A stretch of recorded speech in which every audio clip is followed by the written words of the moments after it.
So, in the early hours of last night, and I would just ask you before I continue to excuse me if there's any disruptions. I have a bit of a cold at the moment, but this event is really quite something.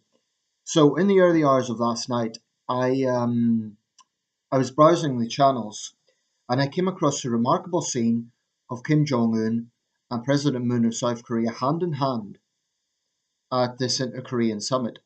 Truly remarkable. But what was even more remarkable was the fact that Kim, seemingly of his own initiation, stepped foot into the South, the first North Korean leader to do so in 65 years. That's truly remarkable. Those 65 years, of course, mark the end of the ceasefire, not the end of the Korean War, but the ceasefire in 1953 that brought that intense period of fighting to an end. But technically, the Korean War never ended. Now, what we're hearing is there is a real possibility that the two leaders have agreed the formal process for an end to the Korean War. That's really remarkable. I think, whatever way you look at this, and I am going to temper this with some caution, but whatever way you look at it, these are truly remarkable scenes. I think this is going to go down as one of those memorable moments of recent years. It really is. Whatever way you look at it, just the very fact that Kim stepped foot on the South, that in itself is historic. Um, Also, those who were at the meeting apparently have been saying that Kim is presenting now a different face to the world. The rest of the world knows Kim as belligerent, unpredictable tyrant, which in many ways he is. But apparently, he actually conceded. The North Korea does have problems. There's poverty. There's infrastructure issues. Apparently, he actually admitted that in the meeting. What is very interesting is the body language between the two men, which was clearly amicable. I mean, you could say it's for the cameras, but even those who were at the meeting itself said that the two leaders were sharing jokes. And it shouldn't be forgotten that they are homogenous. The Korean people are homogenous, North and South. Southerners are obviously better off. Their life expectancy, their life living standards is hugely different. And the difference between North and South is like night and day. But it's quite something. Um, there's even talk of a Nobel Peace Prize, which may be premature. I think within South Korea, once again, like the Pyeongchang Olympics, President Moon is taking a big gamble, a very big gamble. And I think he deserves respect for that.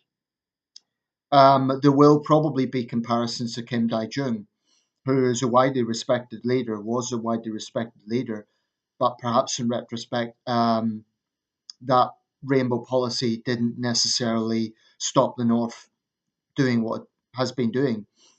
Um, President Trump has also welcomed it. Beijing has welcomed it. Moscow has welcomed it. Tokyo has welcomed it.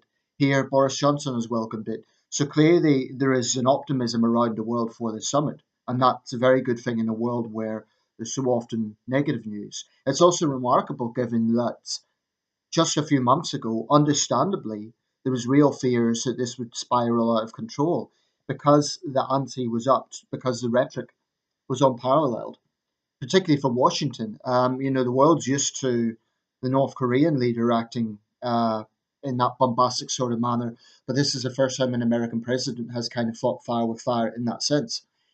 So, whilst there's a lot of criticism of Trump in that regard, it might well be that that approach has actually worked. It's actually forced Kim to come to the talking table. And certainly, South Korean diplomats are praising President Trump for his role in this. But I think ultimately the main praise has to go to President Moon. I think beyond anyone else, he has taken a gamble. Um, I suppose you could take him as taking a gamble, but he's a dictator. It's not like anyone in the North is going to question him. So, whereas the South is a democracy, President Moon can be heavily criticised, and I'm sure there will be conservative aspects who do criticise him. Um, Having said all of that, it is important to be somewhat cautious. The scenes are unquestionably optimistic. The body language is optimistic. at the dinner. The wives were chatting amicably. So the perception is there. But I think what really matters is a fundamental question, and that is a nuclear-free North Korea, a nuclear-free Korean Peninsula. Now, there's going to be other questions beyond this. This in itself is a big thing, but I think there's going to be questions beyond this. For example, um, what happens in the future? The end of the Korean War would be a huge story in itself, but is it too early to be talking about reunification? I think it probably is. And I think one major reason for that is China. China will not want to see a unified Korean peninsula because there's no way that the South would go into the North. It would be the other way around.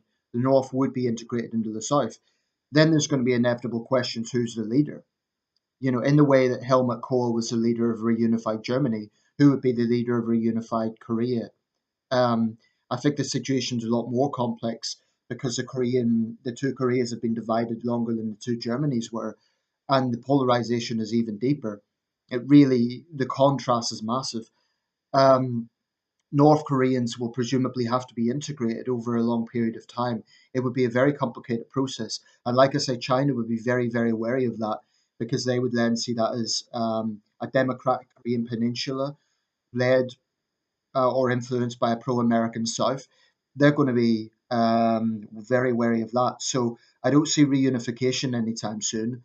But peace in itself and a process for denuclearization is is a very positive thing, and you know it's understandable that people are welcoming this.